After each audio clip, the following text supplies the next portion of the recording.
Yeah, I think the problem with the Celtics this year, what ultimately their season will be defined by, is similar to Golden State because Yeah. Golden State, everyone, I feel like we were very high on the Warriors Yeah. going into the playoffs, and how did their season end? Their season ended because they could not play away from home, and they were terrible against the Lakers in Game Six. And then for the Celtics, throughout the series, throughout the playoffs, that is, they just were flat at home. They couldn't play whatsoever. And what does it come down to?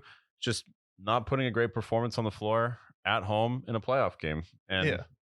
now, I talk about how the narrative of the NBA changes so quickly. We went from Celtics are going to come back from, 3-0 and overcome this and potentially win the title Yeah. to it's a time to break up the band. I mean, uh, Jaylen Brown's been with them since 2016, Jason Tatum since 2017, and he keep making the Eastern Conference Finals, and they made the finals once.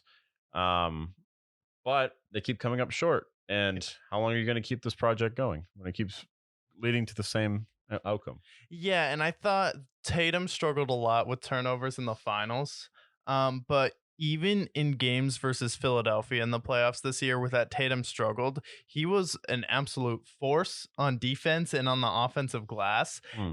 And while Jaylen Brown has been very good as a one-on-one perimeter defender, he hasn't been the force defensively that Tatum has been, where he's not Yeah. down there blocking shots. Jason Tatum was guarding Embiid pretty well at some points, and then he was blocking Tobias Harris, getting offensive rebounds. And it was that game where I think it was it was the overtime game in game 4 that they lost. But Tatum, his defense kind of brought him back to life. And I feel like the Celtics, one of their huge problems is their offense feeds their defense now, where I feel like with Brad Stevens and Ime Udoka we're like, no, we're gonna get going on the defensive end, and that's gonna drive our team. And then now they're really just reliant on the three ball. This kind of felt like Joe Mazzulla felt like kind of a Coach Bud game plan where we're just gonna outshoot you, we're gonna out finesse you, which really doesn't work the later you get into the playoffs. So I feel like that, but like if there's any time you're gonna step up if you're the second star, Jaylen Brown, you have to do it, and then you have to get rid of the turnovers.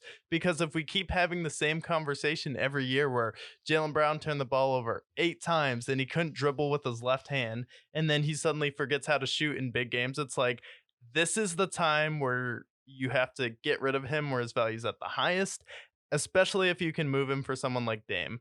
Because I would Yeah. move him for someone like Dame. Anyone else, probably not. But you have to see what's out there. Yeah. I think